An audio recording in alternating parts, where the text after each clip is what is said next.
Hello dear students.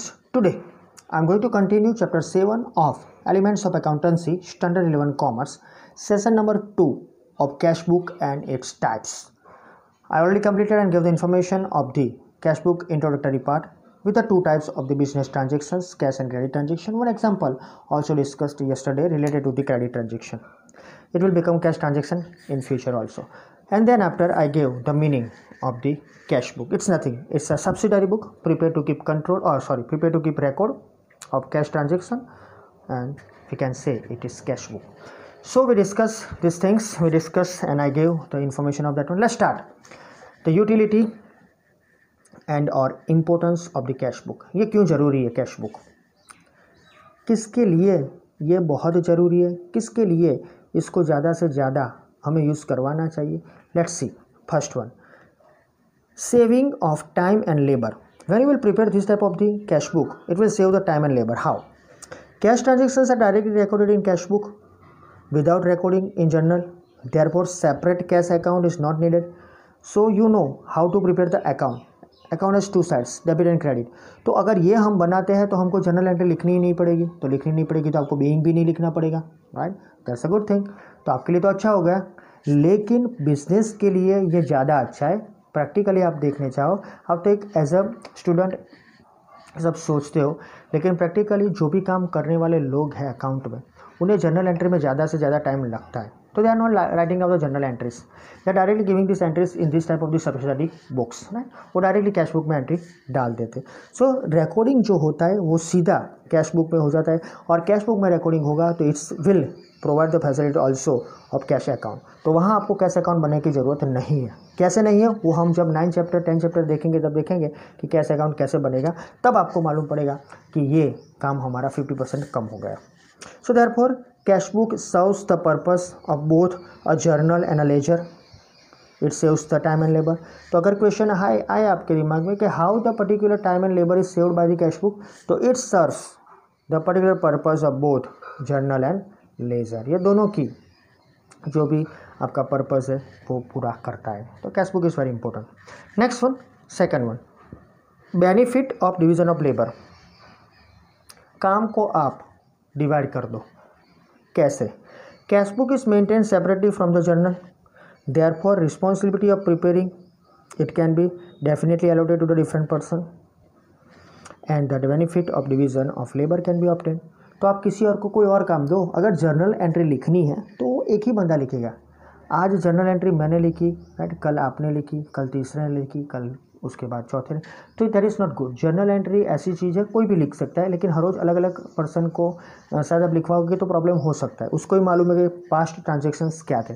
So simple thing is sir कि division of labour कैसे हो सकता है. अगर आप जर्नल एंट्री बनाओगे तो एक ही बंदा लिखेगा, लेकिन अगर आप कैश बुक बना दोगे कोई भी बना सकता है. आज मैं नहीं हूँ तो कोई दूसरा आके बना देगा, लेकिन अगर उसका डिवीज़न करते हैं तो एक ही पर्सन हर रोज़ कैश बुक बनाएगा. पर्टिकुलरली वीकली बनाएगा, मंथली बनाएगा, फोर्टनाइट बनाएगा, उसको जैसे बनाएगा बनाए. लेकिन उसका रूल ऐसा स्पेसिफिकली नहीं है कि हर रोज़ बनानी है. लेकिन एंड ऑफ द डे अगर आपको कैश जाननी है, कैश ऑन हैंड, तो ये हर रोज़ के हर रोज़ बनाना पड़ता है. एंड ऑफ द मंथ जानना है, एंड ऑफ द वीक जानना है, तो ये बनता है. तो डिवीज़न ऑफ लेबर इस हिसाब से उसको बोलते हैं कार्य विभाजन. काम का जो भी है वो विभाजन हो जाएगा इस कैश बुक से. तो ऐसी सब्सिडरी बुक तो बहुत है. परचेज का किसी और को दे दो, सेल्स का किसी और को दे दो, राइट. इसके पीछे आएगा जनरल प्रॉपर जो क्रेडिट ट्रांजेक्शन्स के लिए, एसेट्स और वगैरह, उसको भी हम किसी और को दे सकते हैं, और कैश बुक किसी और को. तो 4 अलग अलग अकाउंटेंट, राइट, क्लर्क, वो जो भी है वो ऐसा काम करेगा तो काम कम हो जाएगा. जनरल एंट्री में पूरा एक ही को लिखना पड़ेगा. Third one, cash balance can be known.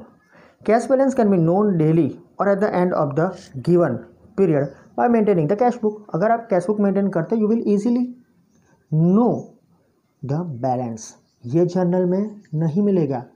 Journal में आपने बनाई है चैप्टर में, आपको मालूम है कैश बैलेंस या कुछ मालूम पड़ता है उसमें. परचेस कितना पे वो भी नहीं मालूम पड़ता है, राइट. अरे आपने कितने पैसों से बिजनेस चालू किया उसके लिए भी आपको कैलकुलेशन करना पड़ता है 2 मिनट का. तो कैश कैसे जान सकोगे? तो इट विल टेक टाइम. लेकिन cash book will provide on the spot the information, cash on hand, और मे बी बैंक अकाउंट होगा तो उसकी भी इन्फॉर्मेशन आपको मिल जाएगी on the spot. So you can easily understand और can be known the particular cash balance. Now fourth one, cash embezzlement. कैसे? The balance of cash book is worked out daily, हर रोज़ हम उसका काम करते हैं, और at the end of the given period 10 days, 15 days, 1 week, 1 month, जो भी है. Therefore the physical cash balance can be compared with it, and if there is any error or cash embezzlement then it can be known immediately. Cash में कुछ भी problem होगा, कुछ plus minus होगा तो आपको ईजीली मालूम पड़ जाएगा. तो कैश जितनी भी आपके हाथ में है, you can compare it with in the particular paper that is in the cash book. तो एरर कुछ होगा तो आपको ऑन दी स्पॉट मालूम पड़ जाएगा. ये फैसिलिटी जर्नल में नहीं है, so that is a good thing. Fifth and last one, inclusion of bank account. As per the requirement of business, the nature and the volume of transactions, the cash book can be prepared in various different types. If 3-columnar cash book is prepared, then the transaction of cash, bank and discounts can be recorded. So therefore separate bank account also need not to be prepared. हमने अभी बोला, मैंने भी बोला, आपको information दी कि bank related information भी मिलेगी, तो ये बैंक अकाउंट को भी आप इंक्लूड कर सकते हो. सो सिंपल थिंग ये कैश बुक में ये है कि अगर बिजनेस के पर्टिकुलर जो भी अलग अलग टाइप और जो फॉर्म्स है उसके हिसाब से बैंकिंग ट्रांजेक्शन भी होंगे, तो nature and particular volume of the transactions, अगर बैंकिंग ट्रांजेक्शन ज़्यादा है तो उसके लिए अलग कोई बुक बनाने की ज़रूरत नहीं है. ओके अगर आप कैश बुक बनाते हो, हम उसके पीछे ही देखते हैं टाइप्स, उसमें देखेंगे फिर उसके सम भी हम करेंगे तो आपको मालूम पड़ेगा कि ये बैंकिंग कैसे काम करता है. तो उसके टाइप में आपको मालूम पड़ेगा 3-columnar कैश बुक आती है, तो वहाँ पर आप कैश ट्रांजेक्शन ले सकते हो, बैंक ट्रांजेक्शन और डिस्काउंट, तीनों के तीनों एक साथ आएंगे. डिस्काउंट आपको मालूम है, राइट, जो कैश डिस्काउंट्स होता है वो आपको मालूम है. तो ये जो डिस्काउंट्स है तो इसकी भी इन्फॉर्मेशन आ जाएगी. चलो उसको छोड़ दो, लेकिन बैंकिंग के जो एग्जाम्पल है, बैंकिंग के जो भी ट्रांजेक्शन्स होंगे वो एक साथ आपको जानने को मिलेगी. तो you can easily understand cash balance and bank balance on the spot और at the prescribe time period.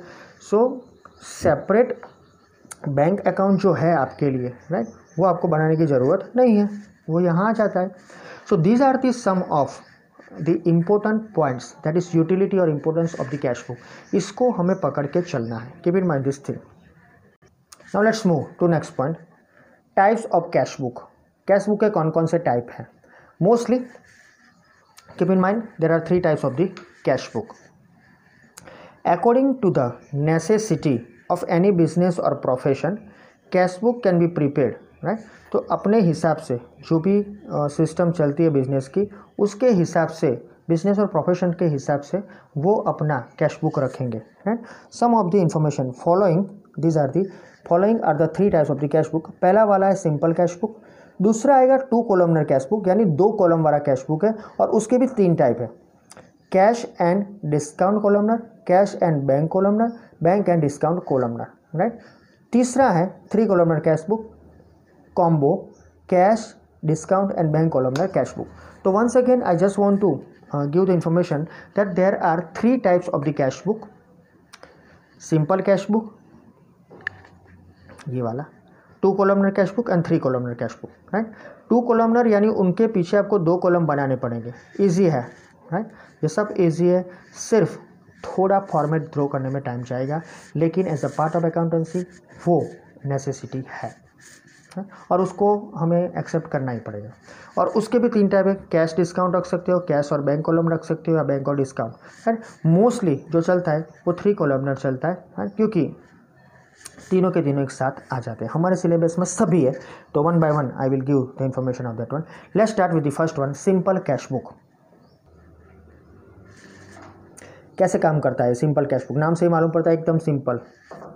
Only cash transactions are recorded in simple cash book.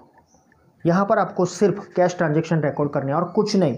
तो काम बहुत ईजी हो गया. Goods are purchase from Nimita of ₹10,000 by cash, that's all.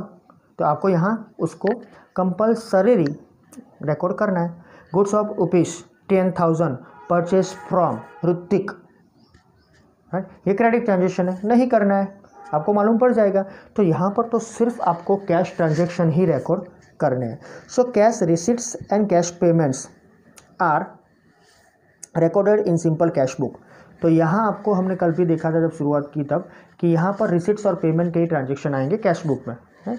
तो ये cash के related simple cash book है, तो यहाँ 2 ही ट्रांजेक्शन हो गए. When you will receive cash that is the cash receipts and you will pay the cash then the cash payments. तो यहाँ उसको ही रिकॉर्ड करना है। तो as the format of cash book is like the structure of an account, वो एक account का स्ट्रक्चर है, यानी आपने ड्रॉ किया उसकी लेफ्ट हैंड साइड उसकी राइट हैंड साइड। सो ये एक अकाउंट जो जैसा स्ट्रक्चर है, जो 46 नंबर का आपने टर्मिनोलॉजी सीखा है वो अकाउंट की हम बात कर रहे हैं, राइट। उसे हम खाता भी बोलते हैं। So it is like the structure of an account and it is divided into two parts. The left side of the cash book is known as debit side और रिसिट साइड। मोस्टली हम उसको receipts या debit side बोलते हैं, लेकिन कई बार हमको debit credit से ही मालूम पड़ जाता है। तो अकाउंटिंग जो भी इंफॉर्मेशन है वो डेबिट क्रेडिट से जानी पहचानी जाती है, तो हम बोलते हैं debit side.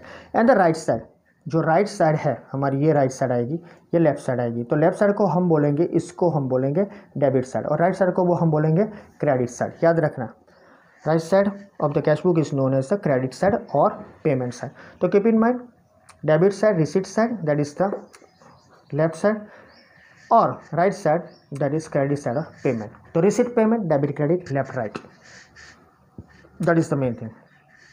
Once again, left right debit credit receipt payment, याद रखो। Okay, now cash account is real account. As you know the account, right. उसके रूल्स भी आपको मालूम है। तो कैश अकाउंट क्या है, रियल अकाउंट है, वो भी देख चुके हो चैप्टर 2 में। तो ये जो रियल अकाउंट है उसका रूल आपको मालूम है, होगा ही, राइट। तो जो भी उसका रूल है, debit what comes in, credit what goes out, उसको लेके ही चलना है। So therefore when the cash comes in the business it is debited to cash account. Debit what comes in कहाँ आता है, ये कैश में ही आता है ना, कैश के फॉर्म में ही आता है। डेबिट व्हाट कम्स इन क्या आता है, कैश, तो it is always on the debit side. And when cash goes out, credit what goes out, तो कैश जाता है ना, दूसरा कुछ जाता नहीं है, वो जाएगा हम देखेंगे उसके बाद में, लेकिन अभी तो कैश जाता है, तो it is credit side of the cash account. So debit what comes in, cash comes इन, उसको डेबिट करो। Credit what goes out, cash goes out, उसको क्रेडिट करो, राइट। तो कैश कम्स इन, cash goes out, cash comes इन, cash goes out, यही रहेगा हमारे cash account में। लेकिन लिखना क्या है वही हमको सीखना है, राइट। ये तो आपने बोल दिया कैश आता है, कैश जाता है, कैश आता है, कैश जाता है, लेकिन लिखोगे कैसे, तो हम प्रैक्टिकल नॉलेज लेंगे, उसमें ही आपको मालूम पड़ेगा। So it is clear now. So therefore debit side of cash book is shown as receipt side and credit side is shown as payment side. तो आपको मालूम पड़ गया। तो whenever the cash book is there, debit side is always known receipts and credit side is always known as payment. ये दिमाग में उतार लो, जो भी लेफ्ट हैंड साइड है उससे रिसिप्ट ही होगा, जो भी राइट हैंड साइड है वहां से पेमेंट ही होगा। Now cash payment is never more then cash receipts, therefore balance of account is debit. ये सेंटेंस टिक करके रखना, अंडरलाइन करके ही रखना। कैश पेमेंट्स ज़्यादा नहीं होता है कैश रिसिट से। अगर ऐसा होता, अगर ऐसा होगा, और मे बी ऐसा हो रहा है, दैट इज़ नॉट गुड। आपके अकाउंट में कोई मिस्टेक है, ऐसा नहीं होना चाहिए, राइट। तो credit payment whatever is the credit side, that means तो cash payment is never more than the cash receipt. जो भी कैश का पेमेंट होता है कभी भी कैश रिसिप्ट से ज़्यादा नहीं होता है। So balance of cash account क्या होता है, ऑलवेज डेबिट। याद रखना, कैश का जो भी बैलेंस आएगा वो हमेशा डेबिट होगा, तो उसे हम बोलते हैं debit balance of cash account, right. वो हमेशा डेबिट होगा। Once again, the balance of cash account is debit. So therefore, in the beginning of the cash book, the cash balance is shown as balance brought forward, right? Or we can say balance brought down, और opening balance on the debit side. वो हम लिखेंगे जब practical में देखेंगे, balance brought down या balance opening balance कहाँ लिखेंगे, डेबिट साइड पर। उससे ही शुरुआत होगी, क्योंकि हमारे पास बैलेंस होगा ना। मैंने बोला कि ये कोई कभी भी ऐसा होता है कि शायद कुछ पेमेंट ऑन पेपर ना हुआ हो, तो शायद ऐसी मिस्टेक आती है, लेकिन ऐसा नहीं होता है बिजनेस में। ऑन पेपर ही सब कुछ करना पड़ता है। तो उस टाइम पे जब आप ऑन पेपर सब कुछ करते हो ऑन पेपर, तो बैलेंस आएगा ही आएगा। कैश आपके पर्टिकुलर जो भी बिजनेस में उसमें रहेगी ही रहेगी। तो कैश जो आएगी उसको हम बोलेंगे पर डे के लिए balance brought down, balance carry forward, whatever, opening balance और क्लोजिंग। Let's see. तो ये आया डेबिट साइड का। And at the end of the credit particular time period on a credit side, closing balance is worked out. तो हम उसको closing balance ढूंढेंगे, it will be worked out on the basis of the time period. And it is shown as balance carry forward. तो यहाँ दो type के balance आए, balance brought down, balance carry forward, right. तो balance brought forward भी उसको बोलते होंगे, मैंने ब्रॉट डाउन बोला, लेकिन it is also called balance brought forward and balance carry forward, और balance is also known as the particular BF and CF। उसको हम देखेंगे प्रैक्टिकली। सो यहाँ जो भी बैलेंस आया डेबिट साइड का, वो ध्यान से सुन ले। मोस्टली जब आप बिजनेस शुरू करते हो पहली बार, आपके पास कुछ कैश होती है, हर रोज़ का बिजनेस हुआ, कैश आई, पेमेंट हुआ, तो कैश हमेशा ज़्यादा ही रहेगी ना। जब भी कैश कम हो जाए इसका मतलब कि कुछ प्रॉब्लम है। तो जब आप शुरू करो तो उसको बोलेंगे balance brought down, opening balance. और क्रेडिट साइड पर क्या लिखेंगे, क्लोजिंग बैलेंस। तो opening balance and closing balance worked out and is shown as balance carry forward. So in short, in the cash book on the debit side, the opening cash balance and cash receipts are recorded. तो उसकी जो cash book है, उसकी जो debit side है यहाँ पर आएगी, ये डेबिट साइड। तो वहाँ आप क्या लिखोगे, जैसे जर्नल में आप लिखते हो, राइट, कि डेट है, पर्टिकुलर्स है, LF है, डेबिट अमाउंट, क्रेडिट अमाउंट। तो आपको मालूम है कि पर्टिकुलर्स में क्या लिखना है, राइट, डेबिट कहाँ लिखना है, क्रेडिट कहाँ से शुरू करना है। तो यहाँ पर भी याद रखो कि इसमें क्या लिखना है, ये फॉर्मेट में। तो जो डेबिट साइड है वहाँ ओपनिंग कैश बैलेंस आएगा, ये रहा to opening cash balance, right, and cash receipts, whatever the receipts are there throughout the time period और थ्रू आउट द ईयर, वो डेबिट साइड पर आएगा, it is recorded. Whereas on the credit side, जो क्रेडिट साइड है यहाँ पर of the cash book, cash payments and closing cash balance are recorded. तो यहाँ पर जो भी क्लोजिंग कैश बैलेंस आएगा वो लिखेंगे हम एंड ऑफ दी। अब क्लोजिंग तो कब होगा, जब क्लोज करेंगे तभी होगा ना, है। तो क्लोजिंग कैश बैलेंस आएगा और उसके बाद, राइट, जो भी इन्फॉर्मेशन है वो नेक्स्ट डे के या नेक्स्ट टाइम के लिए होगी, लेकिन उससे पहले हम लिखेंगे सब पेमेंट। तो इसी बार लिखा ही है credit side of cash book, cash payment and closing balance and show and it is recorded on the cash book. तो डेबिट साइड पर हम लिखेंगे opening balance plus cash receipts, debit साइड पर लिखेंगे, क्रेडिट साइड पर लिखेंगे sorry, cash payments and closing balance. So that's the end of the first simple cash book. Let's move to the next one, that is the format, specimen. Here it is students, format or specimen of simple cash book. You have to write down this one, cash book of Sri show and show. Draw the particular format, debit side, credit side, column कितने हैं देख लो पहले, पहला date, दूसरा particular जो हमने बताया income, receipts भी आपको लिख सकते हैं, इनकम हम नहीं लिखते हैं, मोस्टली हम रिसिप्ट्स लिखते हैं, पर्टिकुलर लिखो तो भी चलेगा, रिसिप्ट्स। फिर ये है REC.number, that is the receipt number, क्योंकि जब भी आप कुछ भी टाइप का कैश रिसीव करते हो आपके पास एक नंबर आएगा, क्योंकि हमने कैश रिसीव किया है। आपने कैश रिसीव किया किसके हिसाब से, कौन से बिल के ऊपर रिसीव किया और किसका, तो उसकी रिसिप्ट आएगी। लेजर फोलियो, क्योंकि ये जो इन्फॉर्मेशन आएगी आपके पास शायद जर्नल से भी आए तो वो भी लिखो, क्योंकि एक अकाउंट है।